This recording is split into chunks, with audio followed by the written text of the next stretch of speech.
pessoal, aqui é o Ramon e nesse vídeo irei falar sobre o Clean Architecture. Vai ser uma breve abordagem acompanhada de um projeto prático. Então, pessoal, em um projeto de software, a arquitetura implementada pode ter dois efeitos. Ou ele torna o projeto mais robusto, fácil de manter e expandir, ou então ele pode ter o efeito de ser o primeiro prego no caixão do projeto, né? Dependendo de como a arquitetura do projeto é implementada, ela pode gerar empecilhos tanto já inicialmente quanto no futuro. E isso pode ser um fator determinante para o fracasso, né, de um projeto. E o Clean Architecture ele foi proposto pelo Robert C. Martin, que é esse camarada aqui, nesse livro que leva o nome Clean Architecture. Inclusive ele tem outros livros bons, né, que a gente até deu a dica aqui na trilha de carreiras. Vou deixar o link aqui na descrição para você poder dar uma olhada. Mas o Martin, que também é conhecido como Uncle Bob, ele propôs essa arquitetura e está tudo aqui detalhado nesse livro. Então, o que reza a Clean Architecture em resumo, pessoal?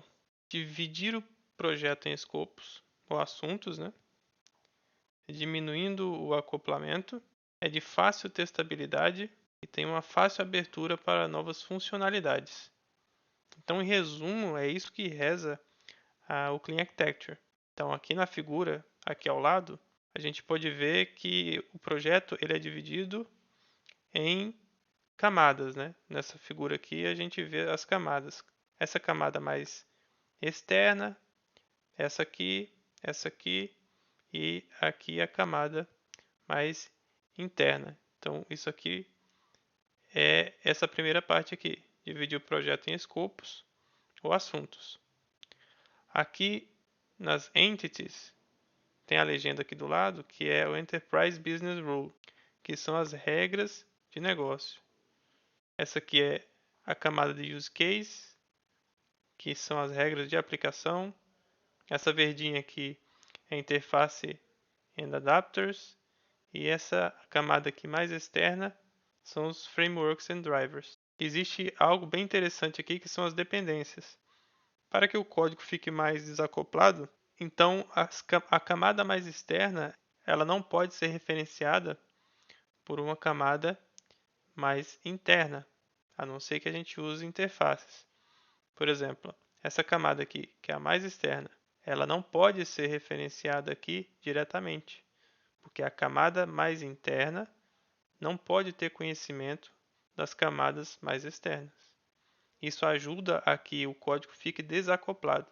E com isso entram as outras coisas, né? Fica fácil de testar e fica fácil também a abertura para novas funcionalidades. Porque como é a camada interna não conhece das camadas externas, então a gente poderia trocar a camada mais externa, que as camadas internas continuariam trabalhando, funcionando normalmente. Algo interessante também que eu achei, pessoal, que é esse termo aqui, Scream Architecture, que é uma arquitetura que grita, né? Que diz sobre o que ela se trata. Tem até um trecho aqui do blog do Clean Coder, né? Que fala que o que a sua arquitetura diz, o que ela grita. Quando você olha para ela, você consegue entender que é um sistema de saúde, se é um sistema de contabilidade, se é um sistema de estoque, ou ela fala que é Rails, ou Spring Hibernate, ou ASP. Então, isso aqui é muito interessante, né, de a gente olhar para uma estrutura, para uma arquitetura de software e já entender do que ele se trata. Então, a clareza também na arquitetura é interessante porque até agiliza, né, para quem for chegar novo no projeto, já saber se encontrar, já saber procurar as coisas e meio que de forma intuitiva saber onde ele deve procurar certas coisas. Porque existem arquiteturas que, se forem feitas de uma forma errada, a pessoa acaba meio que se perdendo ali e demora muito tempo para achar o que ele está querendo. Então, pessoal, vamos agora para o cenário.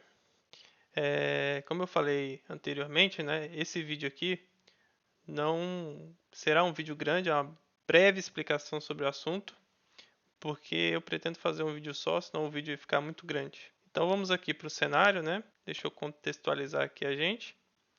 Então o cenário é o seguinte, nós temos aqui o Mr. Black, que é esse camarada aqui. Ele tem uma escola de música, de rock. E ele chegou para a gente e falou que gostaria de um aplicativo, de uma aplicação, para poder modernizar a sua escola. Porque até hoje, quando a pessoa chega para poder se matricular na escola, é feito numa ficha de papel e tudo mais. Então ele quer fazer com que a sua escola fique mais moderna com essa aplicação. Então, ao invés de cadastrar o aluno ali na ficha de papel, o aluno será cadastrado nessa aplicação agora. Então, esse foi o pedido do Mr. Black. É modernizar a sua escola de rock para poder ficar competitivo, né, no mercado de trabalho. É um exemplo bem simples, tá, pessoal? Só para a gente ficar contextualizado e para a gente ter algo em mente na hora que estiver fazendo para assim, facilitar a nossa visão quando a gente for para a prática. Então, nós, como somos pessoas inteligentes, né, a gente resolveu, depois de ter ouvido o que ele falou, resolveu levantar, fazer aqui um pequeno diagrama, né, com o levantamento de requisitos. Então temos aqui o nosso caso de uso, a secretária, ela cadastra o aluno e quando ela quer realizar algum relatório geral, ela lista todos os alunos. Então aqui está a regra de negócio que a gente ouviu do Mr. Black. Todo aluno deve ter um número de registro gerado automaticamente no momento do cadastro.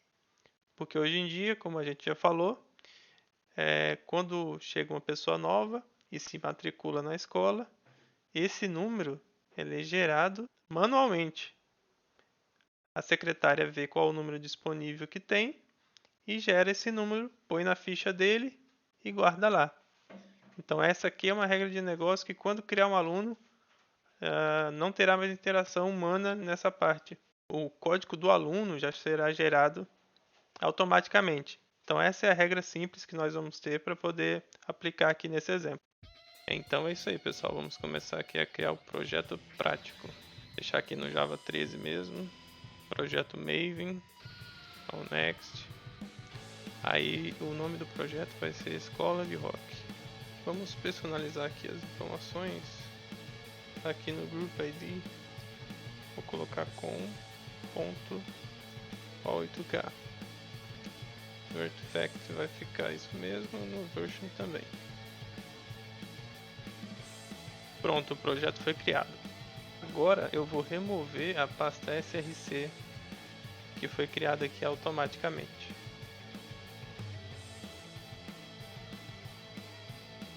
Vou adicionar aqui também as propriedades da versão do compilador.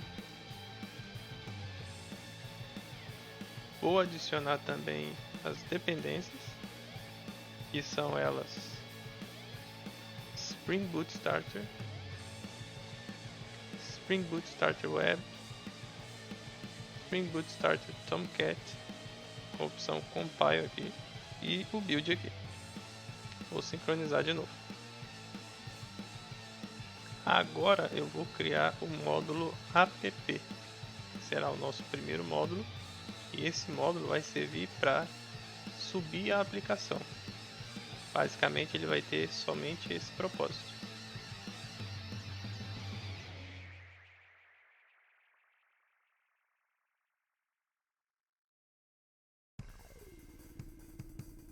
Podemos ver aqui que esse módulo tem como pai a escola de rock, que foi o projeto que a gente criou.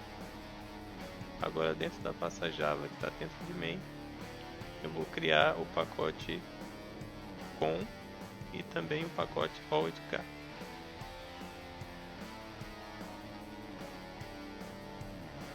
Vou criar as classes Escola de Rock App e anotá-la com Spring Boot Application, Servlet Initializer e estender Spring Boot Servlet Initializer.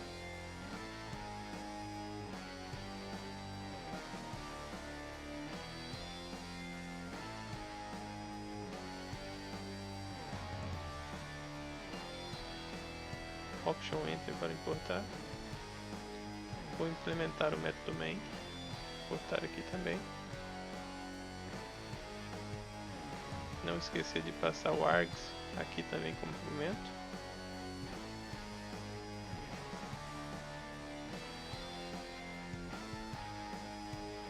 Agora vou estender. Sobrescrever o método configure. Vou importar aqui a dependência. Essas duas classes, com essas configurações, são necessárias para que a aplicação possa ser inicializada. Agora eu vou criar o arquivo application.properties dentro da pasta resources.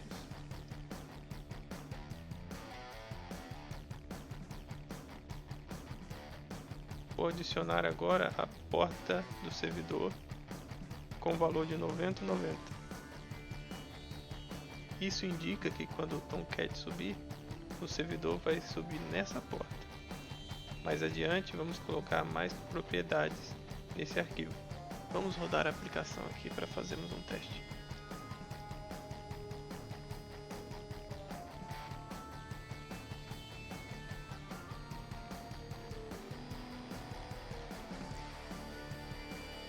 A aplicação subiu.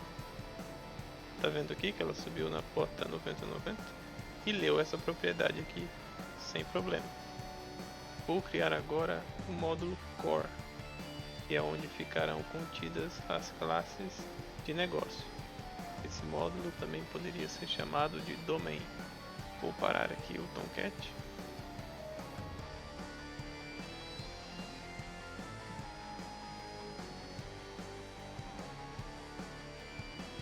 Vou criar os pacotes com e 8K também dentro de Core.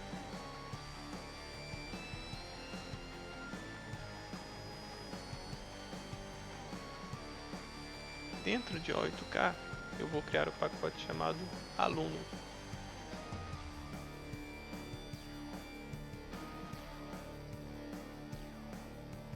Dentro de aluno eu vou criar o pacote chamado entity.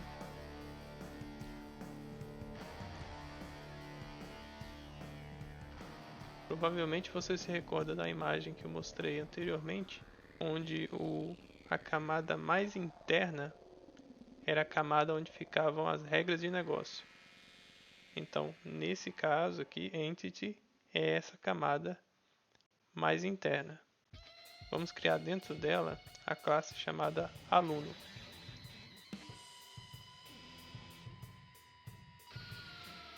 Vou criar as propriedades Registration Number e Name, bem como o construtor e os métodos Getter. Vou importar aqui.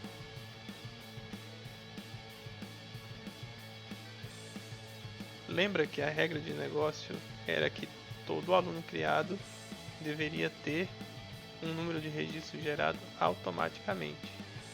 Então, de forma simples, estamos aplicando a regra de negócio que foi um requisito do Mr. Black. No construtor, o Registration Number já é preenchido com o ID aqui randômico. Agora, dentro do pacote aluno, eu vou criar o pacote Contract.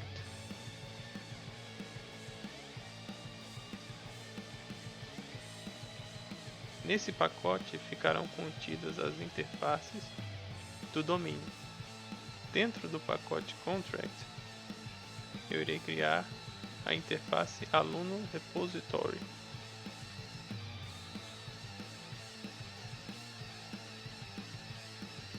E vou criar aqui o método Save, que recebe aluno como parâmetro. Talvez você se pergunte de eu ter usado a palavra repository ao invés de DAO. Como essa interface está mais próximo do domínio, então eu vou usar a palavra repository. Quando criarmos o próximo módulo, que é o módulo de Data Provider, lá, como está mais próximo da camada de banco de dados, eu vou dar o nome de DAO. Dentro do pacote aluno, vou criar o pacote Use Case.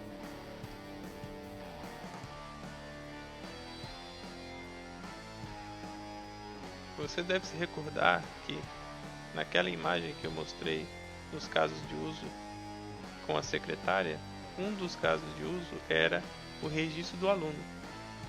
Então, é esse que vamos criar agora. Vou criar aqui uma classe nova chamada registro aluno. Vou injetar aqui a interface que acabamos de criar, que é aluno repository, e também criar o método save.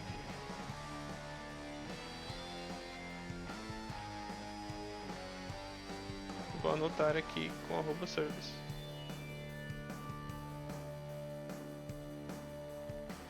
Então nós temos aqui a camada mais interna da aplicação, que é a camada de negócio, onde temos Entity e User Case, que são as camadas mais internas da aplicação. Note que o Entity aplicou a regra de negócio e o User Case aplicou a regra de aplicação, porque a aplicação deve saber como salvar este aluno.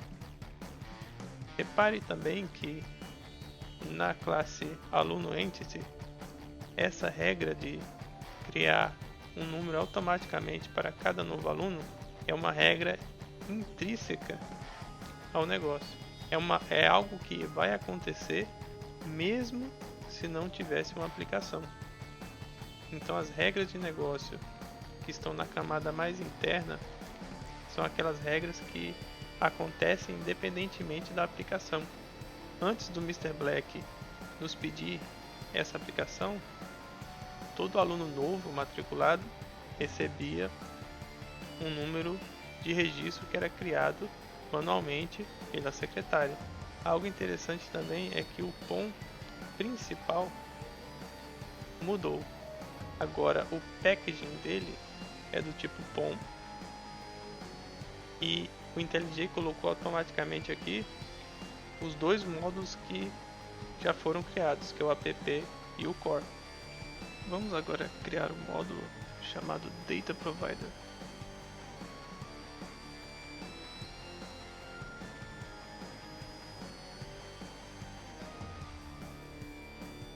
No nosso exemplo, esse módulo fica próximo à camada de banco de dados e iremos fazer uso dele para persistir dados no banco de dados, como também recuperar dados do banco de dados.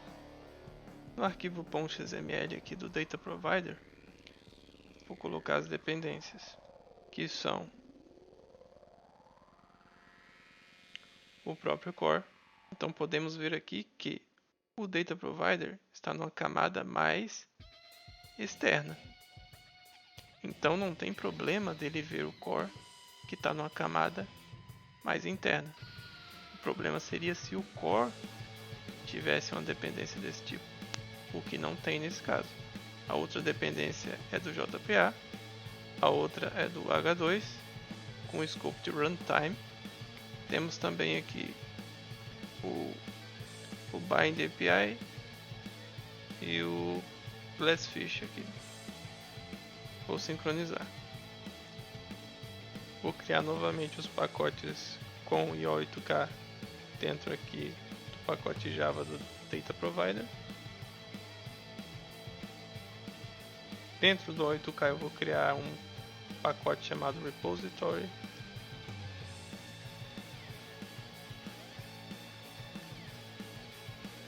Dentro de Repository eu vou criar uma classe chamada Aluno Repository e MPL.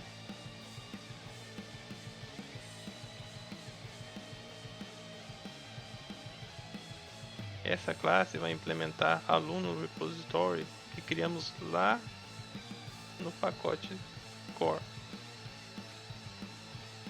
Vamos aqui implementar o método save. Por enquanto vamos deixar ele assim sem cor. Agora dentro de repositório eu vou criar um pacote chamado Entity. Não confundir com o Entity criado lá no core. Lá simboliza a regra de negócio e aqui simboliza a entidade que será persistida no banco de dados. Dentro do pacote Entity, eu irei criar a classe Aluno Entity.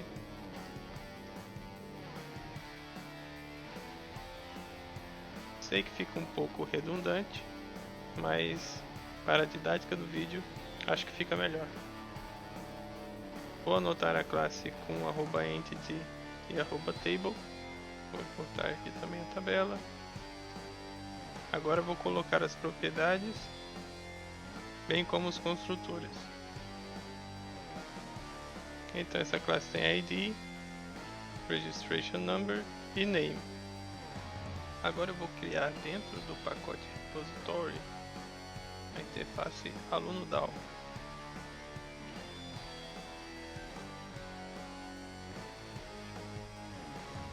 E essa interface vai estender de JPA Repository.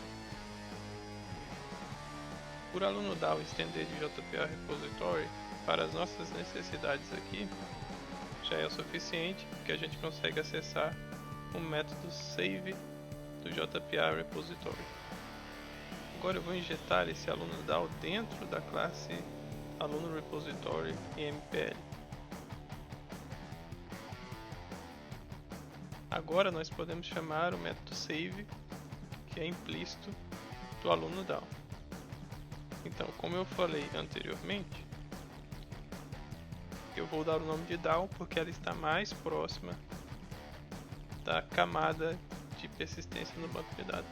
Vamos criar aqui também o método from, para a entidade poder converter de um aluno para ela própria.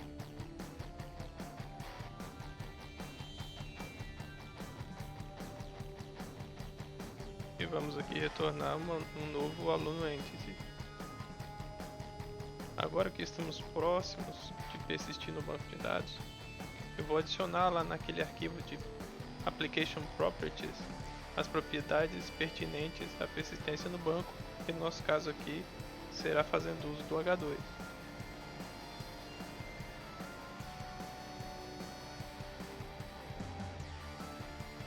E são essas aqui. Agora eu vou criar o módulo Entry Point.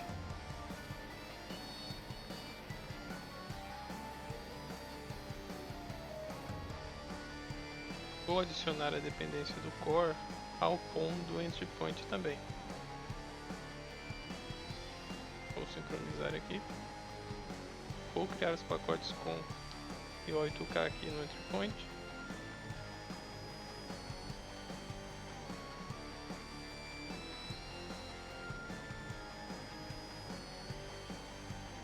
Dentro do pacote O8K eu vou criar um pacote chamado Request.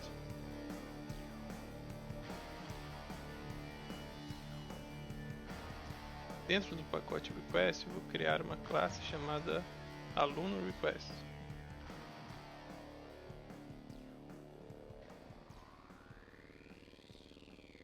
Essa classe vai ter apenas uma propriedade. Vou adicionar essa propriedade e também o método Getter. Agora eu vou criar o pacote chamado Controller dentro de O8K.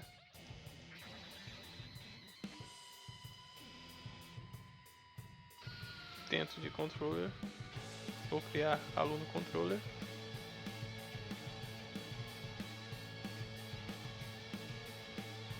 Ainda dentro de O8K vou criar o pacote chamado Converter.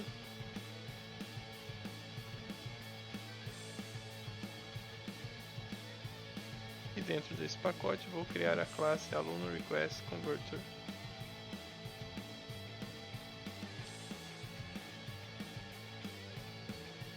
Vou anotar com @component e criar o método toAluno. Esse método vai converter uma request para um objeto do tipo aluno. No aluno controller eu vou anotar com as anotações REST controller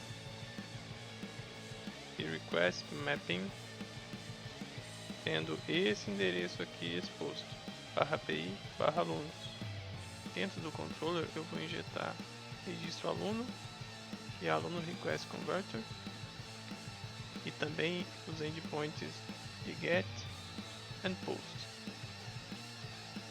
Pronto. Esse endpoint aqui eu coloquei apenas para a gente fazer um teste quando a gente subir a aplicação e ver se ela está funcionando.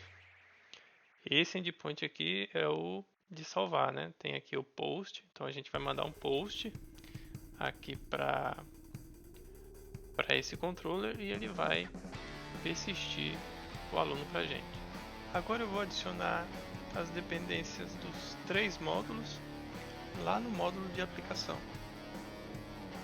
Vou abrir aqui o POM do módulo de aplicação e aqui embaixo nas dependências eu vou colocar a dependência para o Core, Data Provider e Entry Point. Como a função do módulo app é para iniciar a aplicação, então nada mais justo do que ele ter por dependência os outros módulos. Senão, do jeito que estamos fazendo aqui, esses módulos ficariam invisíveis para o módulo de aplicação quando a aplicação startasse. Vou sincronizar aqui.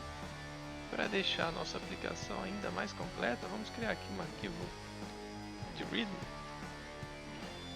Ele vai ser bem simplesinho. Vou colar aqui a descrição dele e o link para o H2. E quando a aplicação subir, dá para a gente acessar o H2 através do browser. É o que vamos fazer depois. Agora vamos executar a aplicação e fazer um teste de persistência para ver se tudo está funcionando. Mas antes de executar, vamos colocar uma anotação aqui no Data Provider.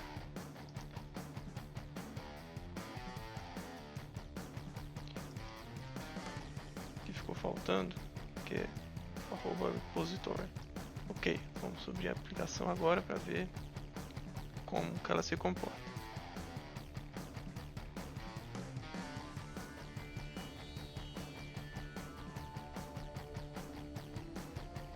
Então aparentemente ela subiu sem dar nenhum problema. O H2 está aqui e subiu na porta 9090 como a gente tinha falado. Então pessoal, vamos ver se o controller, né, está respondendo. Vamos bater naquele endpoint lá que a gente criou para ver se a API está ouvindo pelo menos, né? Vou trocar aqui e post para get, bater lá. Então, parece que pelo menos ela está ouvindo, né? Deixa eu aumentar o zoom aqui para ver se para você enxergar melhor, tá vendo? I hear you. Vou voltar o zoom aqui. Então ela está ouvindo. Agora vamos bater lá no outro endpoint que é o de post. Estou passando aqui no buddy a mão aqui como se estivesse, né, matriculando o aluno. Então voltou 200 aqui. Agora vamos conectar lá no console do H2 para ver se essa informação está lá de verdade. A gente tem que ir nesse endereço, né? Aí vai aparecer uma tela pedindo login e senha. O login e senha a gente já tem aqui no arquivo de property. Abrir ele aqui para a gente pegar o login e senha. Então o username, né, o login é SA e a senha é password. Então já estou com ele aberto aqui na outra tela. Vou puxar aqui para que vocês possam ver. Tá aqui a telinha quando a gente clica lá no arquivo que está no console, vem para essa URL aqui e tem a telinha para você se logar no H2. Mexi aqui, aumentei um pouquinho esse input, que senão não ia caber a URL do meu. Que o meu é um pouco diferente, que eu uso HD externo, então, mas é só você colocar aqui o nome do projeto, pastinha data e o nome do arquivo que você colocou lá no properties. Aí a senha é SA, aí o usuário é SA e a senha é password. Você clica em conectar. Você vai ignorar essa mensagem do Chrome aqui. fechar essa janela aqui também. Ó, tá aqui, tá vendo? Então criou aqui a tabela. Deixa eu rodar esse comando. Aí deixa eu aumentar o zoom um pouco aqui.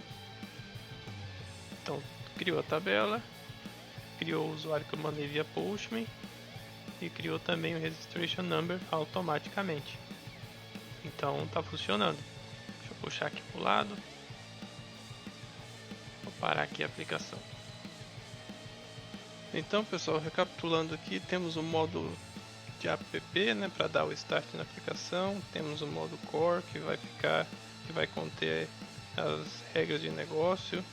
Temos aqui o data provider que vai ficar ali perto da camada de persistência do banco de dados, né, para a gente poder tanto persistir como recuperar informações.